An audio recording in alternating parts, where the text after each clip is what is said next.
Peggy 12.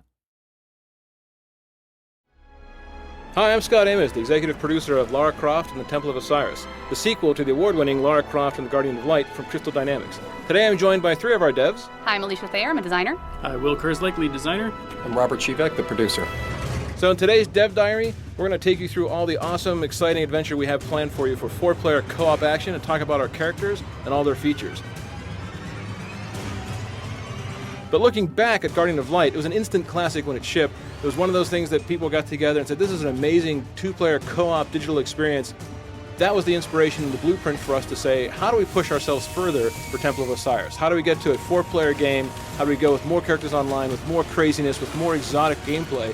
So for us, this was all this labor of love. So in this adventure, we have Lara Croft, the world-renowned archaeologist. We also have Carter Bell, who's new to the series, and he's an up-and-comer and competitor to Lara Croft. Our archaeologist characters have a torch that they can use to light some of our darker tombs and solve puzzles and find hidden rewards. One of the other unique abilities the archaeologists have is the grapple. With this, they can swing over chasms, create rope bridges, and use it to help friends traverse dangerous spaces.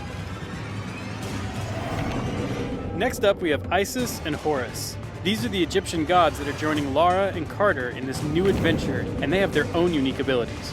With the staff, they can affect glyphs in the world, moving objects up and down and interacting with anything that has these special markings.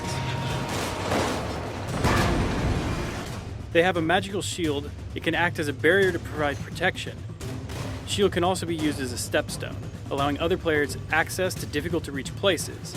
It'll also move across the surface of water. Now, because co-op is such a focus for Temple of Osiris, we made sure that the world would react accordingly depending on how many players are in the game at one time. For example, when you add in your friends, the puzzle might actually change dynamically. There could be more mirrors, more obstacles, more enemies to deal with. And naturally, something we've seen is the more players you have at one time, the more chaotic the game can become. So you'll start competing for loot, but you also start griefing your buddies, kind of that competition angle.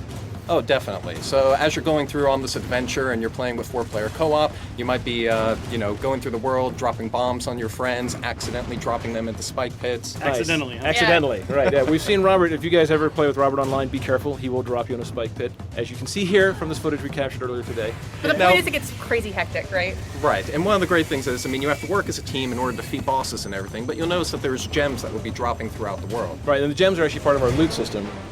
Yeah, so the gems, each individually, players collect gems. Now, weapons and things, and to beat the puzzles within the game world, you do have to work together, but the gems are unique to your character, and you want to collect as many as possible. And the cool thing is, when you get to the end of a tomb, there's all these treasure chests that you could open, and you could use them to unlock powerful new rings and amulets, weapons, and costumes for your player. And the chests are different costs based off of the type of loot that you can get from them, so the more gems you have, the cooler loot you get. The more people you have, the better the loot will become, and you can start seeing just the crazy way you can outfit your character, both customizing with rings for yourself and then amulets that you share with the team. The rings themselves are things that personally affect your character. Lets you move faster, have a bigger bomb, that sort of thing. Whereas the amulets are shared between the teammates, which is really important. So for example, if I have a spread shot, which lets me shoot all these different directions, and Robert here has flame shots, now all of a sudden we have spread flame shots if we're both powered up. So you learn how to get a team to work together to maximize your firepower. All right, so that gives you a very quick look over everything that we're doing for Lara Croft and Temple of Osiris. 4-player couch online mix and match, drop in, drop out, and drop your friends into spike pits.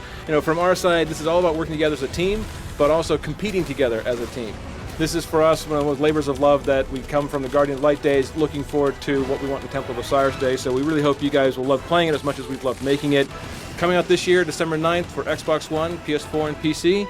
Thanks, team. Anything else? Thanks for watching. All right, guys, have a great time. We'll see you online.